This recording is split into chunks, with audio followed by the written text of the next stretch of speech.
setelah Majelis Hakim kasus penistaan agama menjatuhkan vonis 2 tahun penjara kepada Basuki Cahaya Purnama Ahok, muncul desakan untuk merevisi pasal 156 dan 156A tentang penistaan agama. Salah satunya datang dari Setara Institute.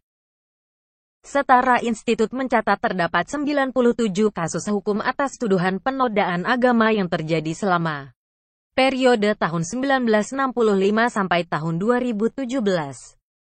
Dari 97 kasus yang terjadi, 21 diantaranya diselesaikan di luar persidangan. Sisanya, 76 diselesaikan di meja hijau.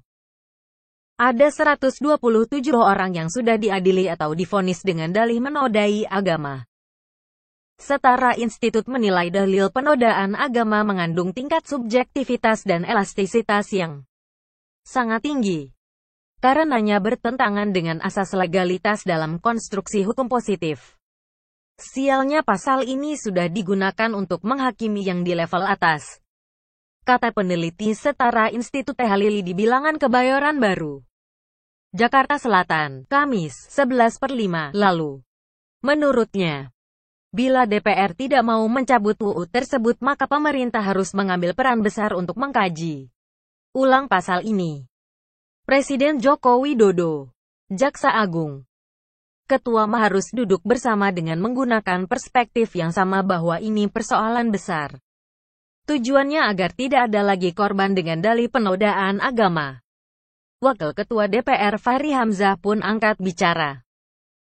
Fachri menyindir Presiden Joko Widodo yang terkesan lamban merespons desakan merevisi pasal 156 dan Pasal 156A tentang penistaan agama dalam UU-KUHP. Fachri menyayangkan respons lamban yang ditunjukkan pihak istana padahal wacana pengubahan pasal penistaan agama adalah masalah krusial. Tak cuma itu, saking geramnya Fachri bahkan sampai menyebut istana lemot dalam menyikapi isu ini. Sekarang ada isu penistaan agama pasal mau dicabut, istana diam aja, istana dulu ngomong. Yang Presiden Jokowi. Bukan saya, kok kita yang ngomong duluan, dia enggak ngomong, emang lemot nih istana, payah. Enggak ngomong soal gini. Kata Fachri di Komplek Parlemen, Senayan, Jakarta, Senin, 15/5, kemarin. Menurutnya, selama wacana revisi pasal penistaan agama ini bergulir, DPR selalu menjadi lembaga yang aktif memberikan pandangan. Sementara, pihak istana sama sekali belum memberikan opininya. Tiap hari kan kita tangkap pandangan dari pengamat, akademisi atau ormas selalu tanya ke DPR. DPR tanggapi terus, istana kayaknya enggak pernah berpendapat. Padahal ini masalah penting, krusial, katanya.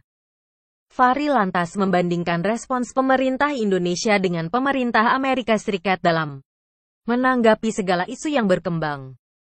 Staf khusus media di Gedung Putih. Lanjut Fachri, sangat aktif berkomunikasi dengan wartawan membahas isu-isu terkini. Fachri juga menyindir aksi lilin yang dilakukan di sejumlah daerah terhadap dukungan kepada Basuki Cahaya Purnama Ahok. Menurut Fachri, istana hanya diam saja. Di Gedung Putih ada press sekretari khusus. Tiap hari 3-4 kali ketemu wartawan. Baru nanti orang datang ke parlemen, baru ditanggapi pernyataan istana. Ini enggak. Semua peristiwa istana diem aja. Termasuk orang masuk bandara, kacau ini lilin-lilian ini, orang mulai bentrok, istana diem saja. Istana kerjanya apa? Katanya.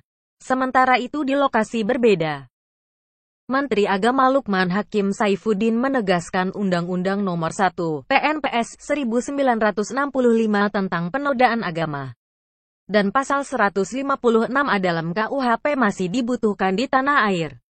Kalau sama sekali tidak ada hukum norma yang mengatur tentang kasus penodaan agama, lalu bagaimana kita menyelesaikan kasus-kasus diduga penodaan agama, lalu kita mau pakai asas hukum apa?